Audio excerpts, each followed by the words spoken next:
You see this a $25 MAC lipstick and this a $7 Maybelline. Instantly you assume the higher price tag means luxury, superior quality, and a commitment to sustainability. But what if that assumption was completely wrong? After weeks of digging into their corporate reports, I found that the $25 MAC lipstick is the brand that is failing to earn the premium. So if not for the quality or sustainability, what exactly are we paying the extra $18 for? To truly answer this question, we need to cut through the marketing. As someone who spent years working around global policy issues on corporate sustainability, I was able to access and analyze third-party reports that brands try to hide. And we're going past their self-published claims and directly into their independent third-party audit reports. We will compare MAC and Maybelline based on 5 critical areas to find out which brand actually earns your money. Let's start with what's actually in these tubes. So we need to be clear, neither brand is cutting corners by using legally banned ingredients. The real fight comes down to the controversial synthetics and the cost-saving choices that independent certifiers consistently flag. The premium MAC lipstick, despite its price tag, is not using premium ingredients. We found it contains BHT, a synthetic antioxidant flagged by groups like EWG for potential endocrine disruption. But here's the secret, both these brands use BHT.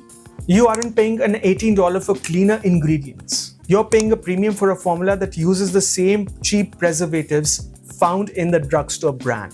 Now the $7 Maybelline. It also has its red flags, specifically with petroleum, a petroleum-derived ingredient that brings a higher risk of contamination. But here's the final piece of the puzzle. When we look at the bulk ingredients, the oils, the waxes, all used in a lipstick, Maybelline relies on low-cost mineral oils. MAC uses slightly pricier synthetics, but the end product and the chemical function is functionally identical. The ingredients didn't justify the price, so the $18 difference must be going to the human cost, sourcing impact and labor. And this is the part where the ethical claim actually live and die. We're going to focus on mica, that shimmery mineral in both lipsticks which is notoriously tied to child labor. In the past, tracking this mineral was hard. But by 2026, both these companies have improved. They both belong to the Responsible Mica initiative and track almost 100% of their minerals using high-tech tools.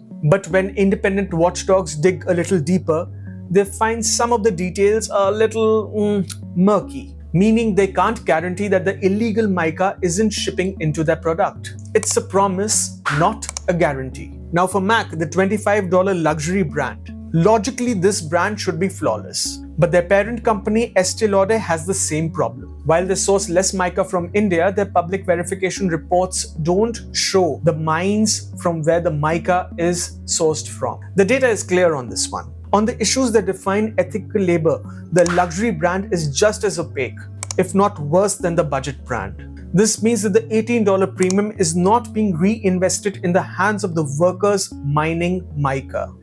It's being captured by pure corporate profit. With ingredients not being superior and ethical labor just as murky, the only justification left for that $18 premium is a brand's deep dedicated commitment to the planet, which brings us to brand footprint and transparency. Is the luxury brand actually greener? The data says no. In fact, the $7 brand is winning more awards. The $7 Maybelline brand is owned by L'Oreal, and they've set a strong, accountable baseline. They report a massive 53% water reduction across the manufacturing sites and are pushing to use 100% renewable energy. Because of this, Maybelline's parent company L'Oreal holds the EcoVadis Platinum Medal, the highest score for a business. Now the luxury brand MAC charging the $25. Estee Lauder often scores equal or good in some areas. They impressively achieved net zero status at their sites by 2020 and have an EcoVadis medal as well. So the data on this one is absolutely clear. The luxury brand is a great environmental performer. But the key takeaway for you is this. The budget brand is also operating on a strong, accountable standard. You don't have to pay $25 to buy a lipstick from an environmentally responsible company. If you want to be a smart marketer for your beauty products and don't know where to begin, then scroll down to the description of this video and there you will find a heading, Free Resources. Under that, click on the link and enter your email. You'll have a plethora of resources to go through. So we've now shown that the $18 is not going for the better ingredients nor fairer labor. So does that high price buy you a tube that is better for the earth? The $7 Maybelline tube is cheap and light because it is made of thin plastic. It takes less fuel to ship. But because it's so cheap, most people just throw it away after using it, and it ultimately ends up in a landfill. The $25 MAC lipstick is different. For years, they used heavy metal and plastic to make the tube feel expensive. And that extra weight was actually very bad for the environment. By 2026, MAC has actually moved to recyclable plastic and refillable tubes. This sounds great, but there is a catch. You're paying an extra $18 for a choice to be eco-friendly. If you didn't purchase the refills or the recyclable tubes at a store, you just paid $18 for a heavier piece of trash. The planet is not seeing that money. Only the company is. We've busted the quality myth, we've busted the ethical myth, and we've busted the planet myth. Now, Right About the Earth answers the only question that is left. What exactly is the extra $18 paying for? The $18 difference is not funding the product. It is funding the feeling. You are paying the brand tax, and that money goes straight into two non-product categories. Sensory premium. You're paying for the aesthetic upgrades that have zero impact on the formula inside. The weighted casing, the perfect lighting of the retail store, and the personal attention you receive from the sales team. Second, the aspiration tax. Your $18 premium is directly funding the massive marketing campaigns that create the perception of exclusivity. It pays for the celebrity endorsement contracts that make you feel that you're buying into a higher class of a product. So the investigation is complete. The formula is the same. The environmental and labor standards are equivalent. You're not buying a better product. You're buying a more expensive story and a fleeting moment of luxury. So I wanted to step away from the data and speak about one significant part of the MAC Premium experience. It's the Back to MAC program. Bring back 6 primary containers and then you can return with a free lipstick. In terms of consumer psychology, it was brilliant. And it transformed trash into currency. However, as a neutral observer of corporate policy, you have to ask this question. What happens when you return back those tubes? In early 2023, MAC actually evolved the program.